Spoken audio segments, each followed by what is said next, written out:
Atenção à NR17, agora, não depois.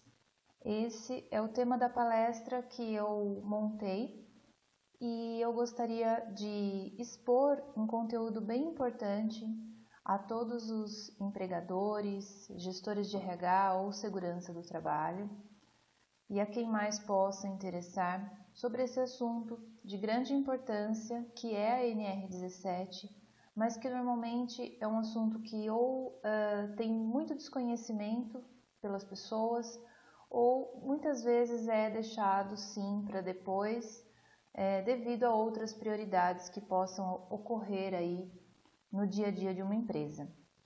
Meu nome é Renata Cilian, eu sou fisioterapeuta especializada em fisioterapia do trabalho e eu atuo como ergonomista, prestando serviços no âmbito da ergonomia para empresas de diversas formas, palestras, cursos, treinamentos, análise ergonômica do trabalho. Então, eu pretendo compartilhar esse conteúdo, essa vivência que eu tenho, essa experiência, aliado também a todo o conhecimento e estudo da legislação, para que seja do conhecimento para todos os ouvintes dessa palestra a importância da NR17. Agora. E por que agora e não depois? A NR17 ela é uma norma que já está em vigor aí desde 1990 e ela tem um parágrafo na sua redação que cita ali que está dito que para avaliar a adaptação das condições de trabalho às características psicofisiológicas dos trabalhadores, cabe ao empregador realizar análise ergonômica do trabalho, devendo a mesma abordar, no mínimo, as condições de trabalho conforme estabelecido nesta norma regulamentadora. Então, é de conhecimento já, a partir da própria norma, que é necessário realizar essa avaliação a fim de se reconhecer os riscos a que estão expostos os trabalhadores, os riscos ergonômicos.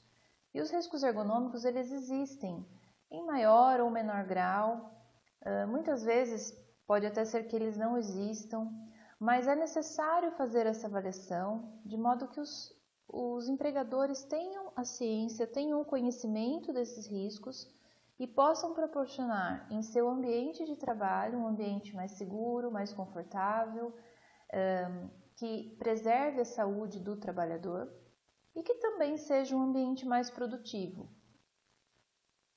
O objetivo da análise ergonômica do trabalho ele tem como principal, o objetivo, a modificação das situações de trabalho, visto que é um instrumento para garantir a segurança e a saúde dos trabalhadores, assim como a produtividade das empresas. Então, ela deve oferecer informações para que isso aconteça. Muitas vezes, temos aí situações onde se faz análise ergonômica, mas ela fica guardada, fica na gaveta, como é comum a gente ouvir e escutar por aí.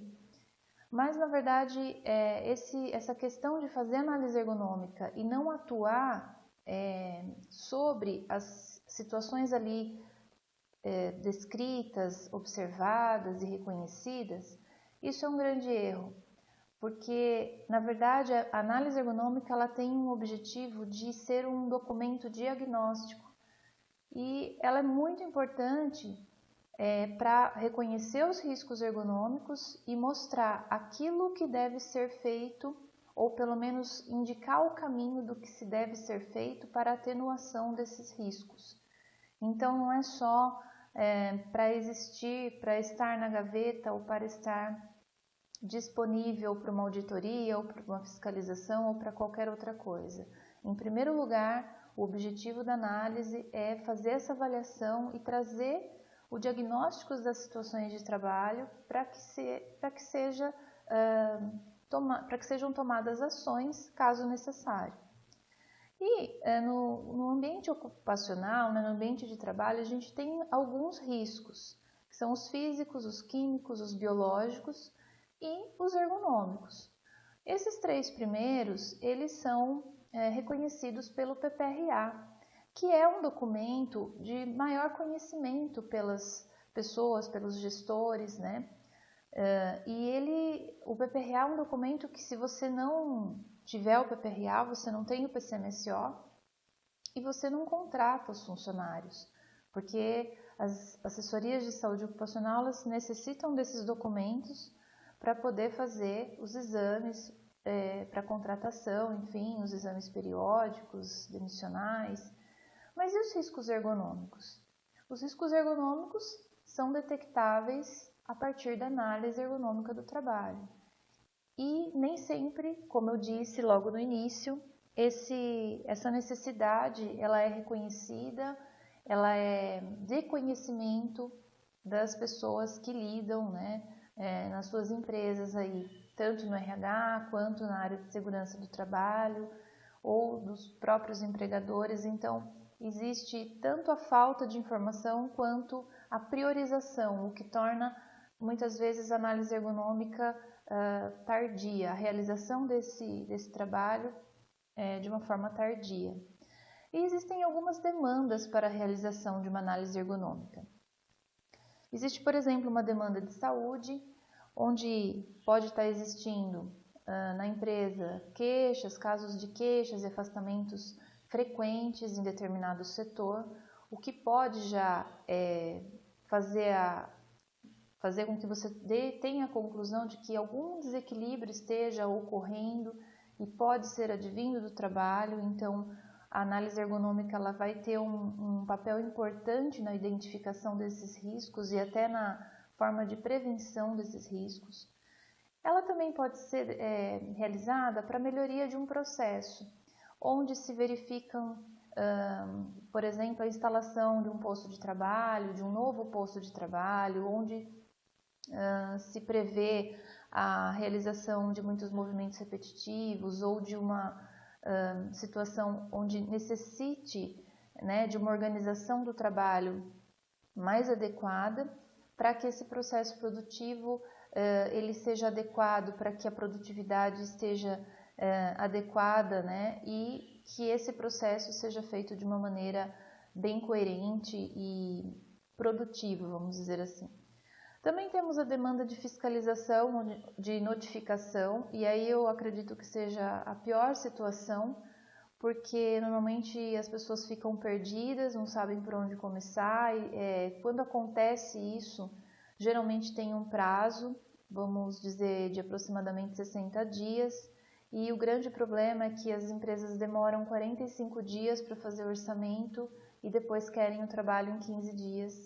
Então fica muito difícil você fazer um bom trabalho num período tão curto de tempo e acaba sendo um investimento assim desnecessário quando é feito dessa forma, né?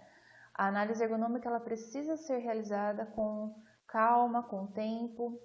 Então a melhor forma de se fazer esse documento é fazer de forma preventiva e não nessa questão de ter um prazo específico para cumprimento, e aí você pode ter documentos que são falhos, documentos que agregam pouco para a empresa, pois, como eu disse, o objetivo da análise ergonômica é trazer a identificação correta dos riscos, prever melhorias, prever ações de melhorias para a preservação da saúde do trabalhador e de manutenção de um ambiente saudável e produtivo para o trabalho.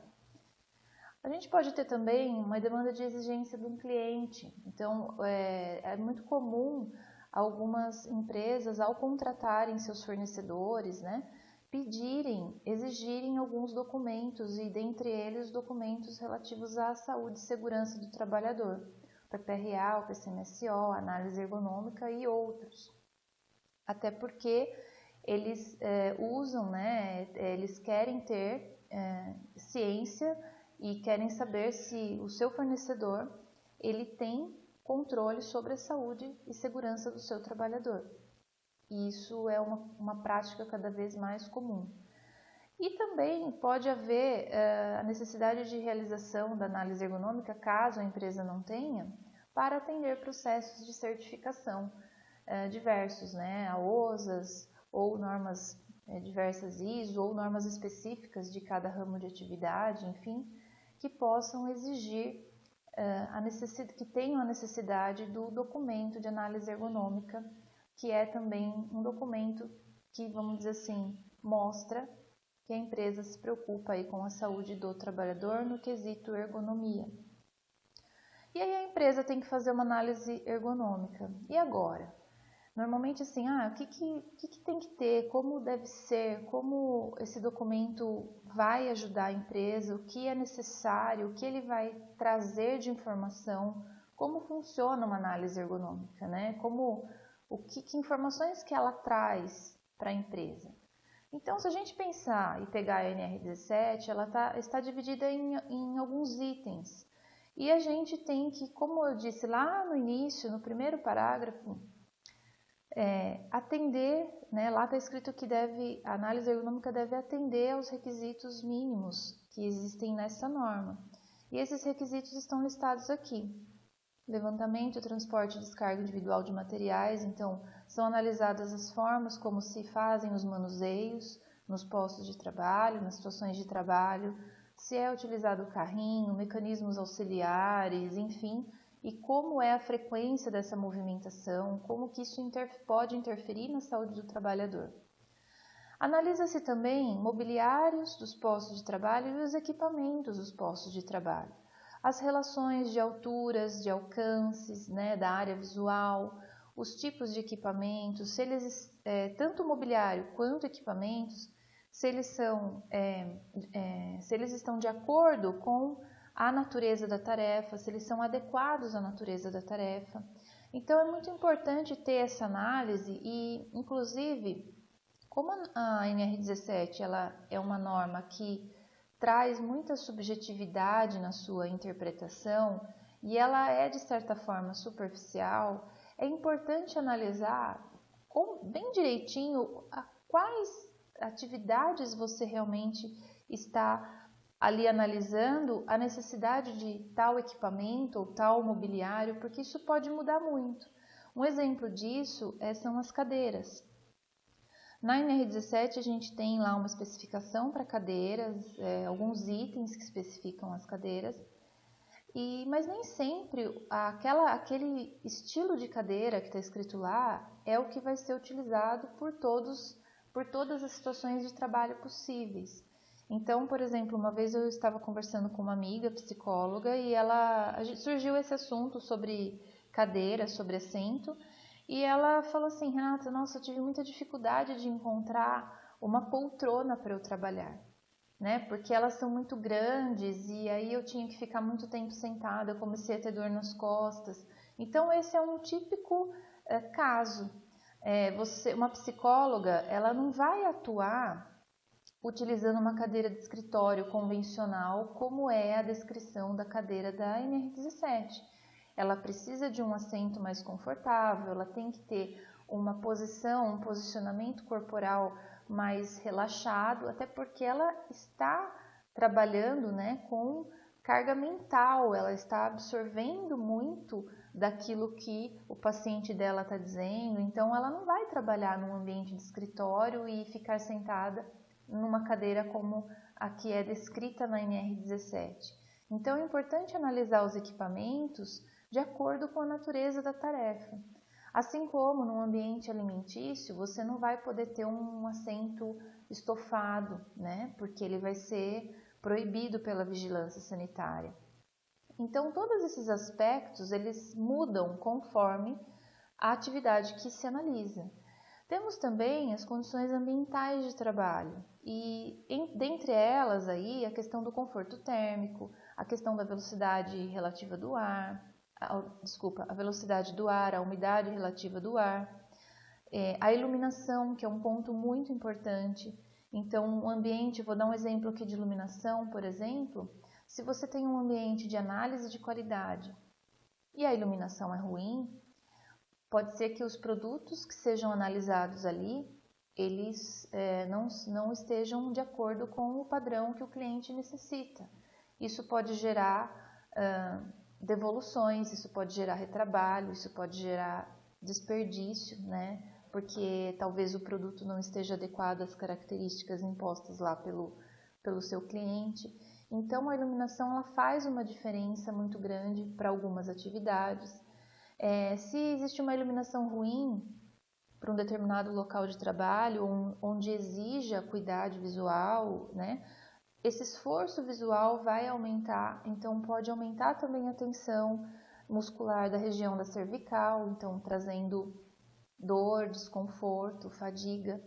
Então são alguns exemplos que a gente pode citar aí com relação às condições ambientais e que podem fazer diferença tanto na execução do trabalho e na qualidade desse trabalho, quanto na questão de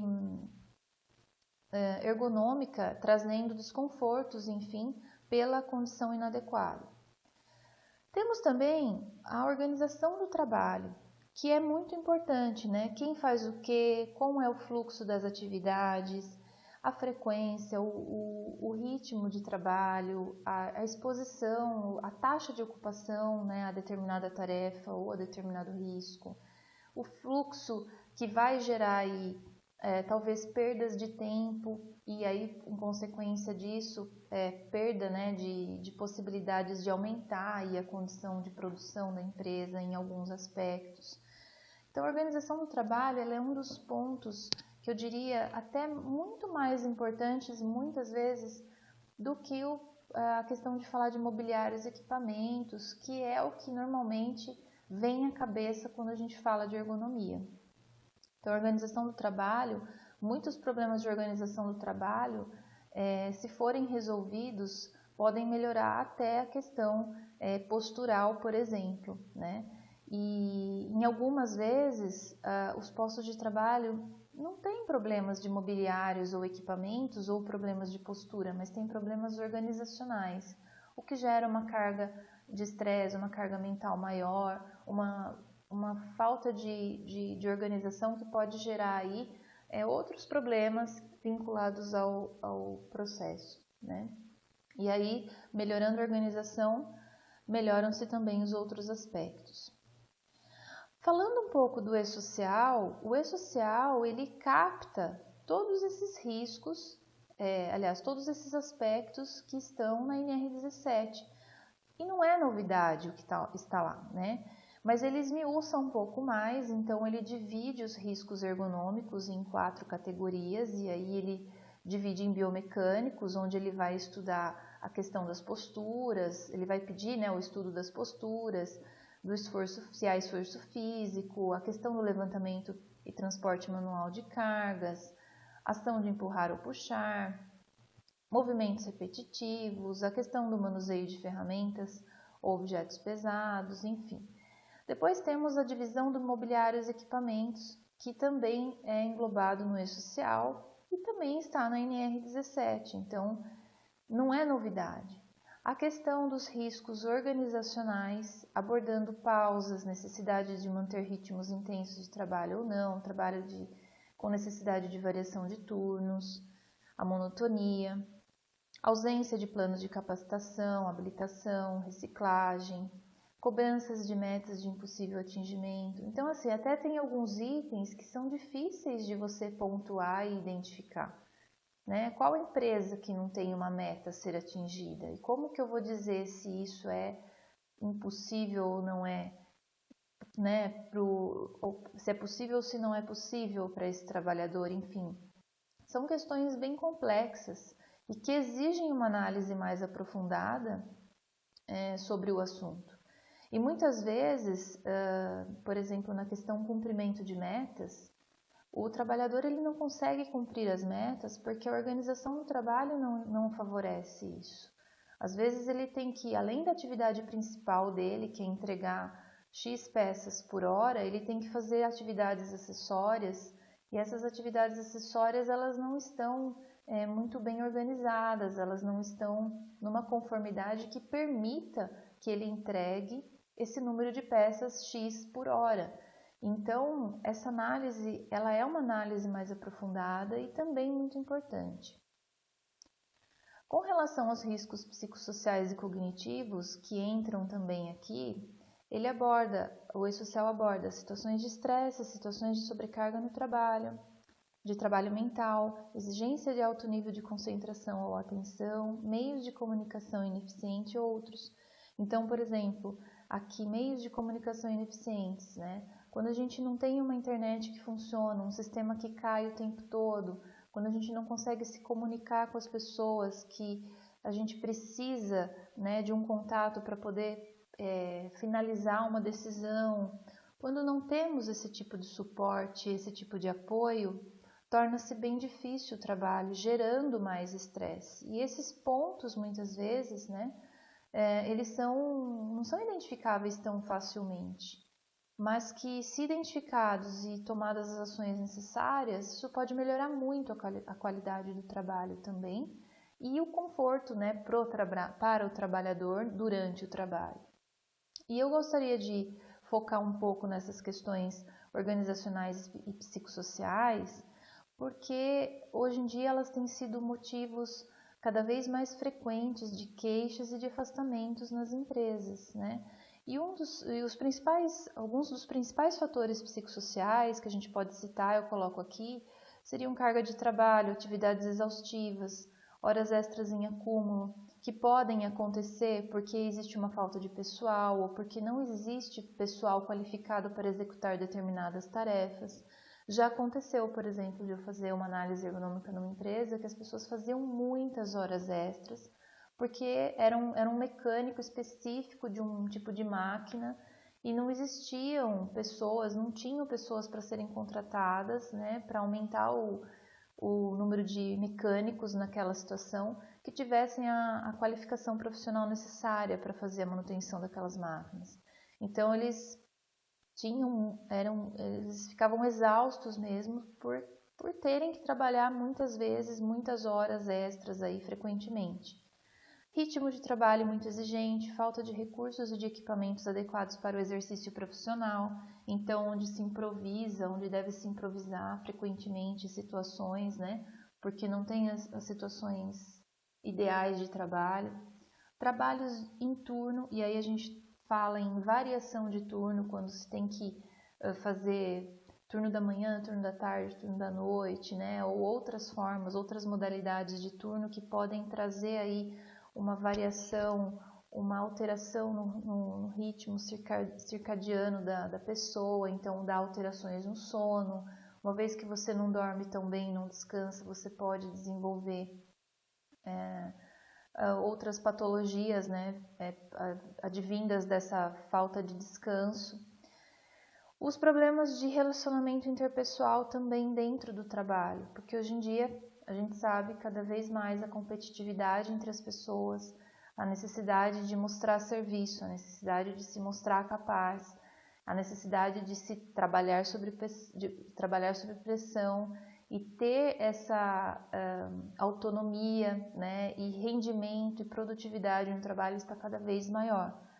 A gente vê hoje ocorrendo, por exemplo, muitas demissões e as pessoas tendo que assumir e absorver cada vez mais tarefas e a necessidade de realmente se manter no emprego, né? Então isso exige muito das pessoas, tem exigido muito das pessoas e ainda sem contar as questões ligadas à tecnologia, porque a tecnologia vem para ajudar, mas ao mesmo tempo ela traz uma sobrecarga de trabalho, né? Porque estamos ligados o tempo todo. É o WhatsApp, é telefone, é e-mail e as pessoas ficam muito atreladas a isso 24 horas por dia. As pessoas não desligam mais. E você sai do trabalho e continua trabalhando muitas vezes, né? E esses fatores organizacionais e psicossociais na ergonomia, eles têm um papel bem importante porque, por exemplo, uma estatística que eu trouxe, que eu quis trazer aqui para essa palestra, é que no Brasil os transtornos mentais e comportamentais são a terceira causa de incapacidade para o trabalho, correspondendo a 9% da concessão de auxílio-doença e aposentadoria por invalidez. Então, esses números têm aumentado e têm gerado, né, muitas perdas. Ainda um outro estudo que eu cito aqui, relacionado à depressão, diz que os prejuízos causados por ela com relação à produtividade chegam a 246 bilhões de dólares em todo o mundo. e no Brasil esse valor alcança 63 bilhões. E aqui é a doença, é a terceira maior causa de afastamentos pelo INSS. Então, veja qual é a dimensão do problema que estamos lidando, e nem sempre é complicado a gente dizer, conseguir provar, né, que uma doença não é advinda do trabalho. São fatores aqui que se misturam, fatores pessoais, sociais, fatores ocupacionais, né? E o absenteísmo e o presenteísmo são alguns dos custos sociais. Mas ela também onera os cofres públicos, né, na área da saúde e da previdência social. Então, o presenteísmo também é algo bem complicado.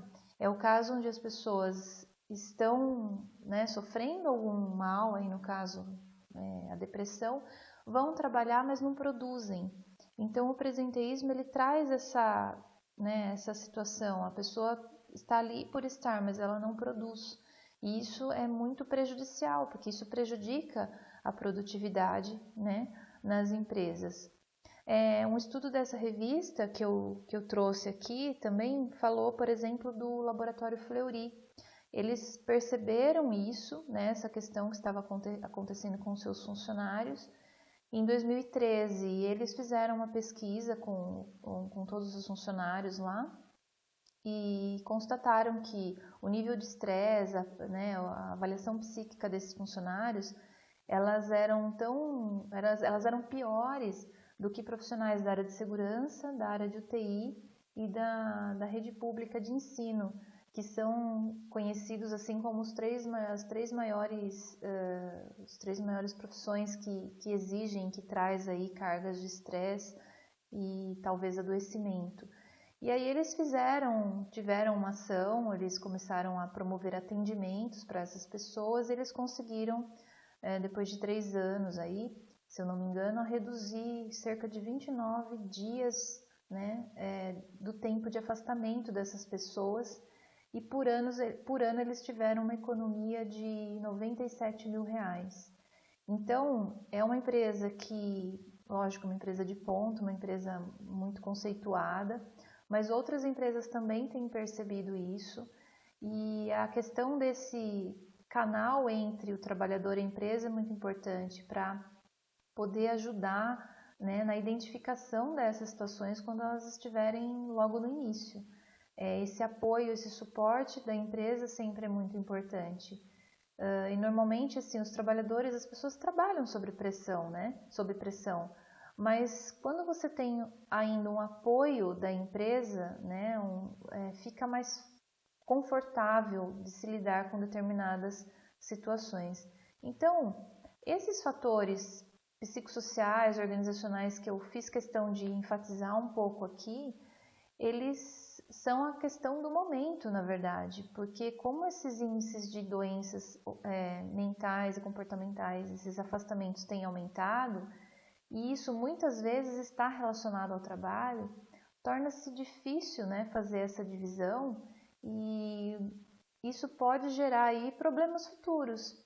Eu vou falar aqui agora sobre os 5 motivos para atenção à NR17 agora, e eu vou comentar um pouquinho sobre isso aqui quando eu falar do nexo técnico epidemiológico. Então, o primeiro motivo para dar atenção para a NR17 é que fazer o reconhecimento dos riscos, né, sejam posturais, de mobiliários, equipamentos, organizacionais, enfim, cognitivos, ambientais, isso faz com que se faça um diagnóstico e que se permita a busca por soluções, por melhorias, né, ações que visam controlar a existência desses riscos, minimizar ou até mesmo anular esses riscos. A ET, ela permite também o monitoramento sobre queixas, sobre afastamentos relacionados ao trabalho. Então, quando você tem aí uma demanda acontecendo de queixas, de afastamentos ou de doenças, você procurar entender através da análise ergonômica se aquela situação está relacionada ao trabalho. Isso é muito importante, a gente vai ver aqui no segundo item.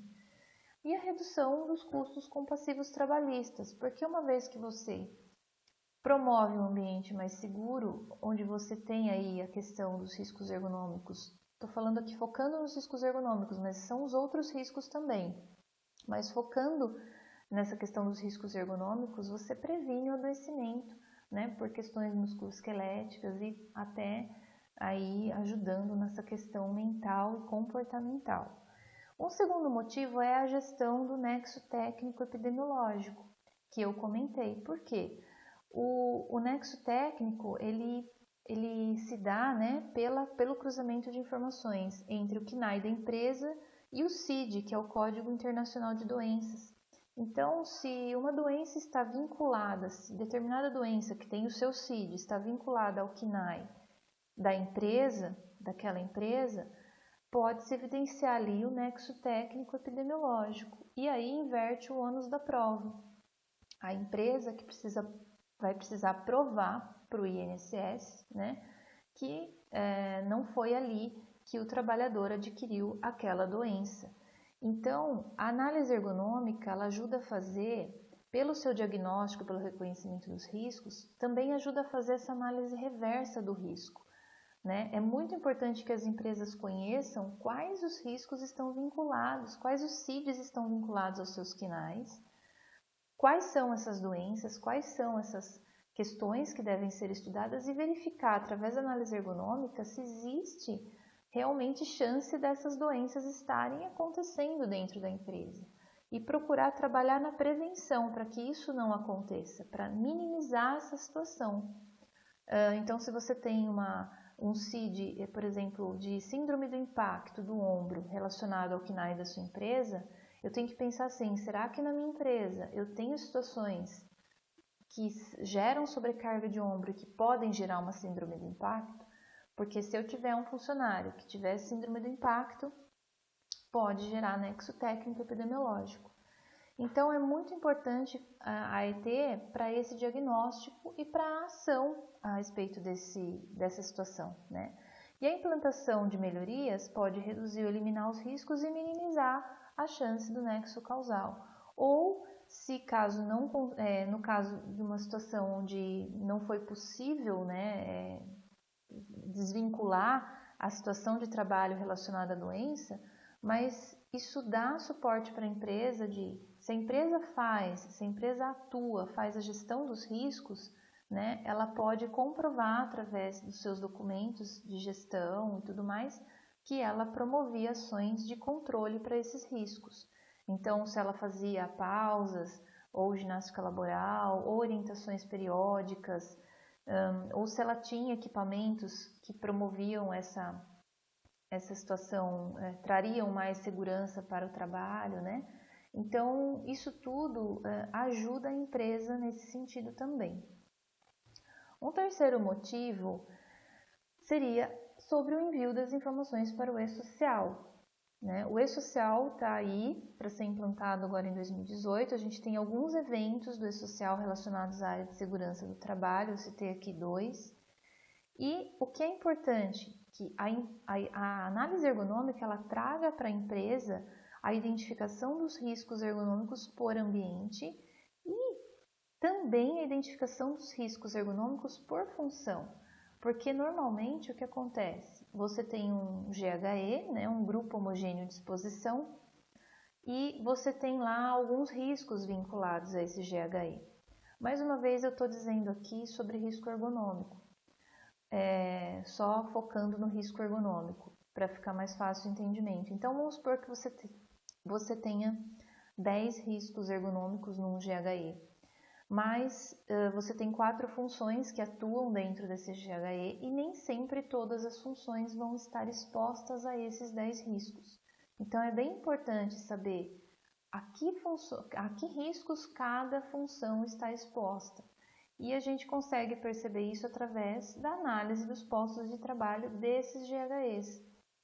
Então, o ideal é se analisar os postos de trabalho, se vincular às situações ao trabalhador, às funções que existem nesse GHE e, por fim, juntar todos os riscos dos GHEs do GHE para poder identificar no E-Social.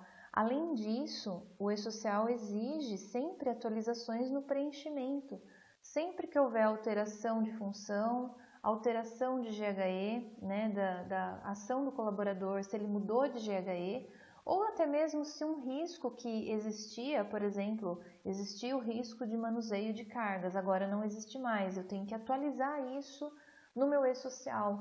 Então, essas informações, elas têm que estar sempre em ordem, elas têm que estar sempre atualizadas, para que esse envio de informações, para que esse preenchimento, essa atualização esteja também compatível e não traga problemas futuros, inclusive com relação ao nexo técnico, porque a partir do momento que você preenche as informações do e-social, você está declarando alguns riscos ali e entende-se que você precisa trabalhar, agir contra, né, esses riscos na promoção aí, na minimização, no controle ou anulação desses riscos.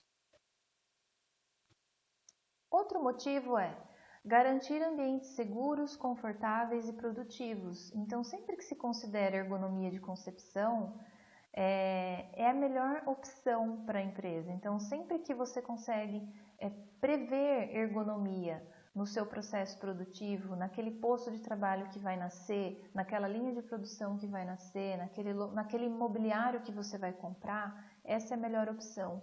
A conscientização das pessoas, dos trabalhadores, em todos os níveis hierárquicos também é muito importante, pois à medida que se entende o que é ergonomia e onde ela está presente em nosso dia a dia, passamos a enxergar a ergonomia em todas as coisas. Então, nós precisamos mostrar para as pessoas, para os trabalhadores de todos os níveis hierárquicos, o que é ergonomia. Obviamente, nós temos que usar as linguagens adequadas para cada um, para que eles possam compreender. E semana passada eu fiz uma palestra e essa última frase aqui, eu coloquei aqui porque eu lembrei do que a analista de RH falou para mim. Ela falou, nossa, eu não imaginava que ergonomia estava nessas coisas que você me falou, né? Em todas essas coisas que você citou. E é só realmente a gente tendo essa consciência que a gente começa a enxergar a ergonomia em todas as coisas. Então, quando você passa essa ideia, quando você passa essa informação para as pessoas, fica mais fácil de elas fazerem as orientações, delas seguirem as orientações de forma correta. Elas vão entender o porquê que elas devem fazer dessa forma, né? E como elas podem fazer também. Então, o processo de conscientização é muito importante e você tendo um estudo, né, ergonômico dos locais de trabalho, você consegue atingir os objetivos para cada local estudado, porque você consegue identificar quais são as falhas em cada local, em cada ambiente, em cada posto de trabalho e que precisam ser melhoradas. Inclusive, uma outra informação de um estudo que eu tenho aqui para vocês é que sempre que você faz um estudo, né, no projeto, quando você considera ergonomia dentro do projeto, você pode ter uma economia muito grande, né? Cerca de 12% aí, porque se você não considera ergonomia, né, no seu projeto, você pode pensar que a hora que você implantou, que está tudo pronto, você pode ali detectar algumas questões, algumas falhas e que vão necessitar mudanças, compras de outros mobiliários ou mudanças de layout depois do que já está implantado. E isso pode gerar custo. Então, se essas questões forem identificadas na fase de conceituação ou definição, né, das diretrizes do projeto, esse custo pode reduzir e muito.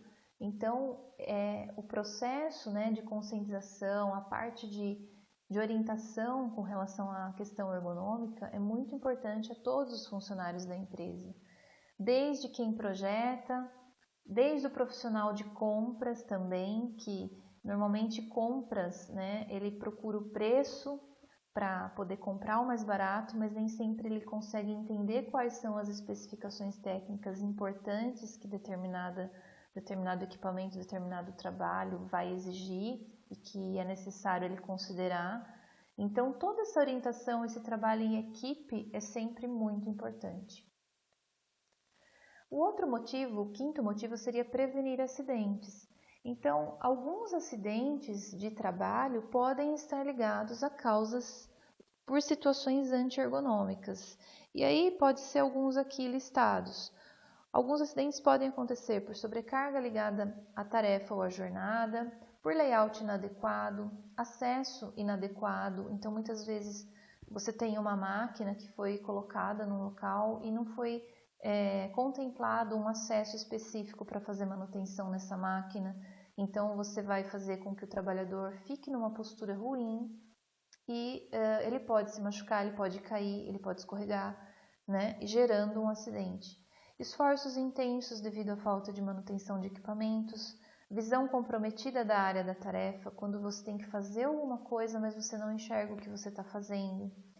Piso inadequado, ferramenta imprópria ou inexistente, posição forçada do corpo para realizar o trabalho, padrão de trabalho que não contempla ergonomia. Então, essas situações podem ser causa de 32% dos acidentes de trabalho.